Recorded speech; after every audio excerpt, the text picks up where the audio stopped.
안녕하세요, 케이커 권동우입니다. 이번 영상은 캐논 RF 50mm f1.8 STM 렌즈 리뷰입니다.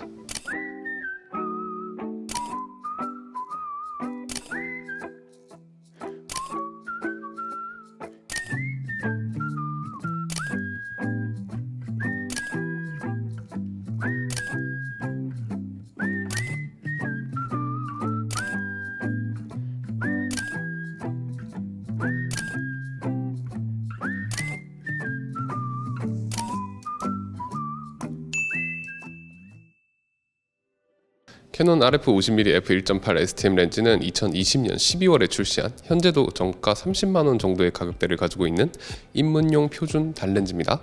저는 개인적으로 상당히 고평가하는 렌즈고 캐논을 먹여 살리는 렌즈가 아닐까 생각하는 렌즈인데 과연 어떤 렌즈인지 한번 살펴보시죠. 일단 외관부터 살펴보면 필터 직경 43mm에 길이 약 4cm, 무게 약 160g으로 정말 작고 가벼운 렌즈입니다. 만져보면 재질감이 그렇게 고급스럽지는 않지만 디자인은 상당히 잘 뽑았다고 생각하는 편이고요. 캐논 바디와 마운트했을 때 일체감이나 디자인 모두 상당히 좋습니다. 조작기는 단순한데 포커스 링, 컨트롤 링을 겸하는 링이 하나 있고 포커스, 컨트롤 전환 스위치가 하나 있는 게 끝이고요. 이 링은 클릭감이 없기 때문에 컨트롤 링으로 쓸 때 조작감은 그리 좋지 않고요. 그래도 포커스 링으로 쓸 때 감도는 살짝 묵직하니 꽤나 좋은 편입니다. 그리고 스위치의 경우 AF, MF 스위치가 아니기 때문에 수동 모드를 쓸 때 바디에서 MF 설정을 해줘야 한다는 점이 좀 귀찮긴 합니다만 대부분의 사람들에겐 큰 문제가 될 것 같지는 않고요. 당연히 방진방적 지원하지 않고요. 캐논은 L렌즈가 아니면 렌즈 후드를 주지 않는 괘씸한 취미가 있죠. 후드도 동봉되어 있지 않습니다. 그 다음은 선회도입니다. 일단 중앙부 최대 개방인 f1.8에서는 꽤나 괜찮은 선회도를 보여줍니다. 가격대 성능으로 따지면 아주 훌륭한 편인데 배율 색수차가 꽤 눈에 많이 띄긴 합니다. 조리개를 조이면 선회도가 조금씩 좋아지는 모습에다가 배율 색수차도 f2.8부터는 많이 좋아지고요. f4와 f5.6 정도에서 가장 좋은 아주 훌륭한 선회도를 보여주며 f8과 f11까지도 준수한 모습을 잘 보여줍니다. 그리고 그 이후로 회절로 선회도가 떨어져요.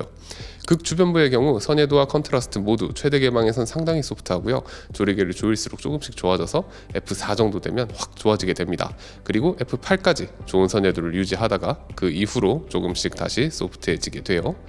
그리고 근접 촬영의 경우 접사 배율은 0.25배로 나쁘지 않습니다. 대략 30cm 정도까지 근접해서 촬영이 가능해요. 근접 화질은 최대 개방에선 상당히 소프트한 편이고 조리개를 조여서 f2.8이 되면 확 좋아지고요.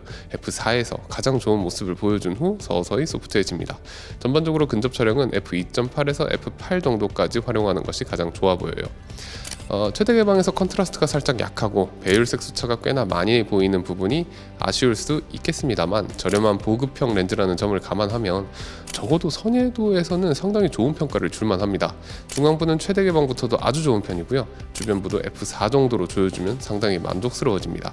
따라서 조리개를 열고 인물이 중심이 되는 인물 촬영을 할 때도 좋고 조리개를 좀 조여서 풍경 촬영을 해도 좋고 선회도 측면에서 여러모로 아쉬움이 느껴지지 않는 렌즈라고 생각합니다.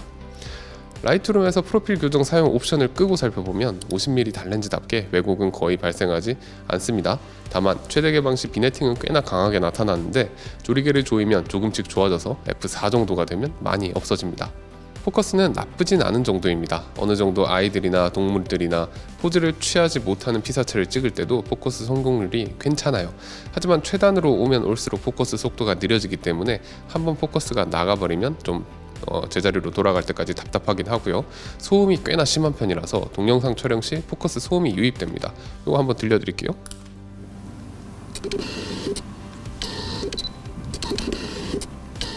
그리고 최단으로 가면 갈수록 코가 많이 나오는 렌즈이기도 해서 생긴 것도 좀 흉해지고 필터류를 활용할 때 불편하기도 합니다. 포커스 브리딩도 상당히 많이 나타나는 편이고요. 그렇기 때문인지 캐논의 최신 바디들은 초점 브리딩 보정 옵션을 가지고 있지만 이 렌즈는 그 브리딩 보정을 지원하지도 않습니다. 축상수차의 경우 일반적인 밝은 조리개의 단렌즈에서 나타나는 정도인데 먼 곳에 녹색, 가까운 곳에 자주색으로 색수차가 나타납니다. 이는 조리개를 조여서 f4쯤 되면 많이 사라지게 되고요. f5.6 정도 되면 거의 없어져요. 그리고 최대 개방 빗망울도 한번 살펴봅시다.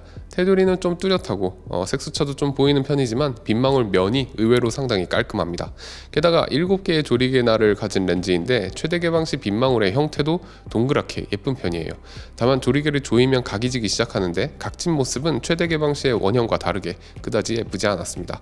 당연히 또 주변부로 갈수록 레몬 모양의 빗망울로 찌그러지는 모습이고요. 이 찌그러지는 모습도 의외로 나쁘지 않고요. 그리고 이 찌그러짐은 f2.8 정도까지 조리개를 닫으면 사라지게 됩니다.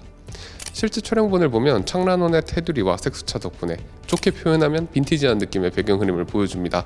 빗망울도 예쁜 편이라서 빗망울이 걸리는 촬영에서도 괜찮고요. 또 이런 렌즈들이 되게 그러하듯 복잡한 나뭇가지, 풀들이 배경으로 잡히게 되면 꽤나 거친 배경 흐름을 보여주기 때문에 깔끔하고 녹는 듯한 배경을 선호하시는 분들은 아쉬울 수 있습니다. 그래도 입문자분들이 얕은 심도의 흔히 말하는 아웃포커싱 사진의 매력을 느끼기에 충분히 괜찮은 배경 흐름을 가지고 있다 생각합니다. 다만 플레어 억제력은 좋지 못합니다. 플레어 좋아하시는 분들은 좋아할 수도 있을 것 같은데 상당히 거대하고 화려하고 SF틱한 고스트가 나타납니다. 은근 써먹기 쉬운 플레어를 뽑아주는 렌즈이긴 해서 보통 보급형 렌즈가 인물 촬영을 위해서 많이 활용되기 때문에 역광 촬영 같은 거 할 때 활용해 보시는 것도 나쁘지 않을 것 같습니다. 그리고 빛깔림의 퀄리티도 의외로 아주 좋습니다. 홀수 조리개이긴 하지만 조리개 날이 7개라서 빛날개가 적은 편이고요. 야경이나 역광 촬영 등 빛깔림을 활용할 수 있는 곳에서는 충분히 써먹을 만한 렌즈입니다. 사실 RF45mm f1.2 렌즈를 리뷰하고 싶었는데 도저히 아직까지도 정가에 구입을 할 수가 없어서 이 렌즈를 한번 리뷰해봤습니다. 이 렌즈가 싸구려이고 안 좋은 렌즈라는 인식이 있는 듯한데 개인적으로는 캐논의 축복 같은 렌즈가 아닐까 해요. 일단 크기 작고 무게도 가볍고 디자인도 이쁘고 30만 원도 하지 않는 저렴한 가격은 단렌즈에 대한 진입 장벽을 크게 낮춰주는 요소라고 생각을 하고요. 보통 입문자분들이 카메라를 구입해서 촬영하는 것들이 가족, 친구, 음식, 동물, 소품 이런 것들이란 말이에요. 그런 용도로는 50mm라는 초점 거리와 0.25배의 접사 배율이 아주 좋죠. 거기에 f1.8로 조리개 개방해서 촬영하면 배경 확 날아가고 날아간 배경 렌더링 호불호 갈릴 수는 있겠습니다만 어쨌든 꽤나 감성적이고 거기에다가 사진 찍으면 확대해서 볼 거 아닙니까? 쫙 당겨보면 선회도도 아주 좋거든요. 이러니까 초보자분들에게 입문용 단렌즈로 추천하기 정말 만만한 정말 좋은 렌즈가 아닐까 해요.